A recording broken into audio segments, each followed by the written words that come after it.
За баярлалаа. Эрдэнэтийн чуулган засгийн газрын гишүүд байхгүй болсноос хойшлогдсон. Өнөөдөр асуулт авах жаан сойр сайд нар байхгүй. Тэгэхдээ орж ирэх баха гэж бодоод асууя.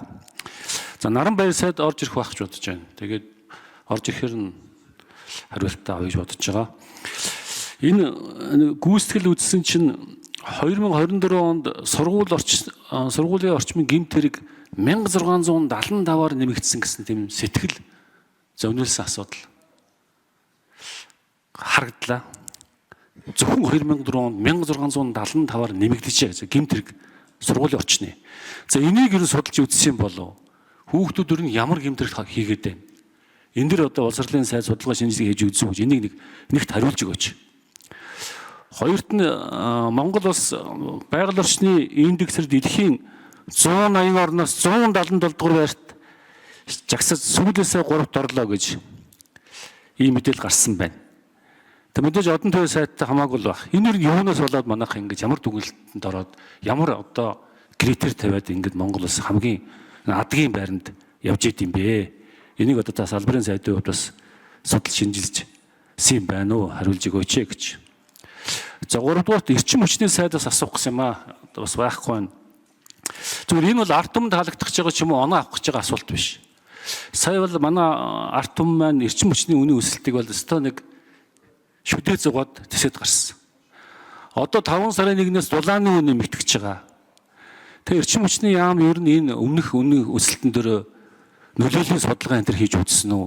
Иргэд ер нь ямархуу байдалд орсон байна. Одоо дулааны үнийг зайлшгүй нэмэх гарцаагүй шаардлага байна уугүй юу?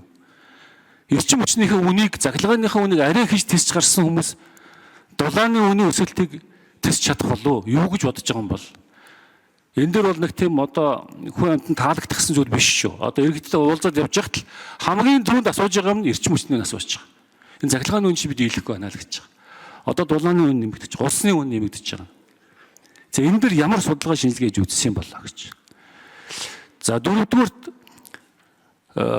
сангийн сайдаас асуу. Эцэд бид хоёр нэг ярилцсан валютын нөөцийн ханшийн асуудал чи ер нь хүндэрсэн байна. Төсвийн тодголгын бэлтгэлийг хийж байгаа юу? Жавхлан сайдаа. Төсвийн тодголгын бэлтгэлийг хийж байгаа юу? Төсвийн зарлага буугч чиглэлээр та хэд маань ер нь судалгаа шинжилгээ хийж үзэж байгаа юм уу? Энэ валютын ханшны нөөцийн асуудал чи ер нь нэлээд өндөрсөн байгаа гэсэн мэдээлэлүүд хаасаг явж байгаа. Swap дээр байж байгаа нь 2.8 тэрбум долларын асуудлаар л одоо амьдрахаар явж байгаа гэж сонсогдсон. Тэгэхээр энэ дээр төсвийн тодголгын дээр бэлтгэл энэ хийж ер нь тодголгыг зарлагаар бууруулвал яасан бэ гэсэн асуудал би танд хоёр дахь удаага оройтойгоо гадар төсвийн тодголгол хийх чиглэл рүүгээ явуул яасан бэ гэсэн саналыг тавьж байна. Сүүлийн жилүүдэд сургууль орчинд одоо гэмт хэрэг бол нэмэгдэж байгаа юм байгаа. За энэ дээр бол бас бид хууль зүйн дотоод хэргийн яамтайгаа хамтраад сургалтуудыг бүсчил зохион байгуулж байна. Сургууль орчны гэмт хэрэгээс ер нь урьдчилан сэргийлэхэд хороотойгоо хамтран ажиллах, тэнд байгаа нийгмийн ажилтнантайгаа хамтран ажиллах нь туйлын чухал байдаг. Нийгмийн сургууль доторх нийгмийн ажилтны бас үйл ажиллагаа туйлын чухал. За түүний зэрэгцээ сүүлийн үед бол ялангуяа цахим орчинд ийм гүйлтгэж байгаа, бие биенээ дээрлэж байгаа, бөөрлөж байгаа, алагчилж байгаа, ганцаардуулж байгаа ийм одоо үзэгдлүүд бол газар авсан. Ийм учраас одоо энэ цахим орчинд нь бид хүүхдийг 16 нас хүртэл нь бол SNS буюу нийгмийн сүлжээнд нэвтрэх одоо эрхийг хязгаарлах Австрали улсын туршлагыг судалж байна. Үүгээр бас дамжуулж бас энэ цахим орчиндх эрүүл ийм үзэгдлийг бий болгох нь туйлын чухал гэж харж байна. Сүүлийн жилүүдэд бас энэ хүүхдүүд бас өөрсдөө бас их өөр орчинтой болсон байна.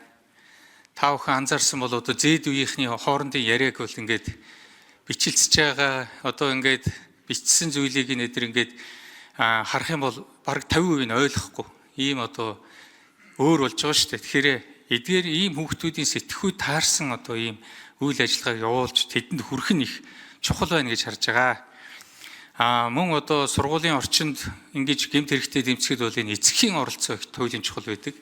Эцэгхийг одоо татан оролцуулах school police гэдээ явж байгаа шүү дээ. School police гэдэг одоо ингээд аюулгүйн одоо ийм хүүхдийн одоо зөвхөн замын хөдөлгөөнд аюулгүй оролцохыг бас хамгаалахтаа биш бас хүүхдийн сургуульд ирэх зам, гэртээ харих зам яг л аюулгүй болоход энэ чиглэж байгаа ийм зүйл байгаа гэдгийг одоо танд хариулъя. Баярлалаа. Энэ байгаль орчны үнэлгээний тухай хуулийн шинжилсэн найруулга одоо улсын их хурлаар орно. За энд бол иргэд болон аж ахуйн нэгжүүдээс хамгийн их гомдол ирдэг. Нийтдээ ерөнхийдөө нэг 153 хоног болдог. За том ч аж ахуйн нэгж бай, жижигч бай. Тийм учраас бид энийг багасгаад одоо 43 хоногт энийг багтааж хийхээрээс тийм үү?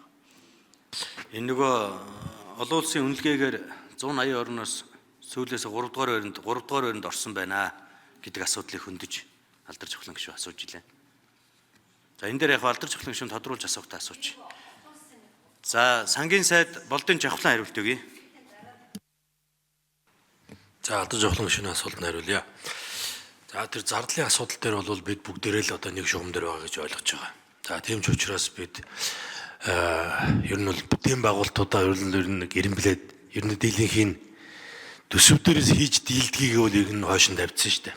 Ирэмблээд нэлээд хойш нь тавьчихсан. Тийм учраас одоо яг орлогынхаа хэмжээнд зардалгаа төсвөлнө гэд бид хуульчилсан учраас бид энэ хэмжээндээ л явна. За гагцгүй төсвийг одоо гарцаагүй нэмэх шаардлага оруулж чаддаг байдаг энэ хууль эрх зүйн орчинтой холбоотой асуудлууд байгаа.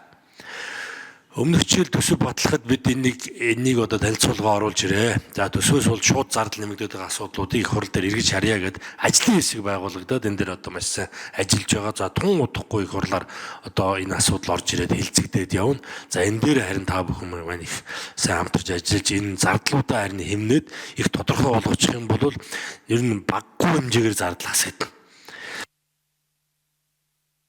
За жавхлан сайдад минут нэмж өгье. Гүйцэж хариулъя. Шууд хуулийн заалтаар одоо энэ жил жишээ нь 4.5 их найдын зардал орж ирсэн байгаа шүү дээ нэмэгдэж. Багтаагүй заанд нь 2 их найд байгаа. За эднэрийг одоо зохицуулт хийгээд одоо зорилттой шийдвэрүүд гаргачих юм бол одоо энэ хэмжээгээр багаснаа гэсэн үг. За нөөцийн хувьд бол бас амаргүй үе бид давж байна. Энэ бол бас үнэхээр одоо тулж байгаа ийм эрсдэл. За гол түүхийдүүдийн үнээс одоо гол юу нүүрсний үн нэлээд унчлаа. За энийг одоо дагсан мэдээж одоо орлого дээр цохилт ирнэ. Тэгвэл дөнгөж одоо нэгдүгээр үйлрэл дуусч байна. Хоёрдугаар үйлрэл, гуравдугаар үйлрэл цаана ер нь бол манай экспортуудын нэмэгддэг, улирлын шинжтэй нэмэгддэг үйлрэлүүд манууд урд байна. За бусад одоо түүхийдүүдийн үн боломжийн байна гэдэг бүх нөөц боломжоо шавхаж байна. За СУОП-ийн хувьд бол бас л нэг хэрэгсэл бид нөөцөө нэмдэг. За тэгвэл мэдээж энэ хэрэгслүүдэд ирэмбэлж ягаад аль болох өрдөг багтаагаар дараа нь одоо сүрэг үр дагаврын бас ирэмбэлж ягаад ингэж шийдвэрлээд явна. Хараахан тэрэнд хүрчээгүй байна. Тийм тэгэхээр сандрах хэрэггүй. За тодглын хувьд мөн л одоо өглөө гинт тусч ирээд ингээд төрсөлтөөрөө хийждэг зүйл биш.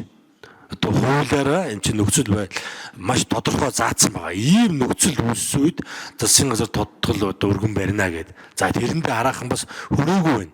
За орлогоо нэмэх, орлогоо хамгаалах, зардлаа бууруулах, хөрөнгө оруулалтуудаа бас тодорхой хэмжээнд ирэмблэх гэж засгийн газар нэг өөрийнхөө эрх мэдлийн хүрээнд хийждэг ажлууд байна. За энэнийхээ ардаас явж байна.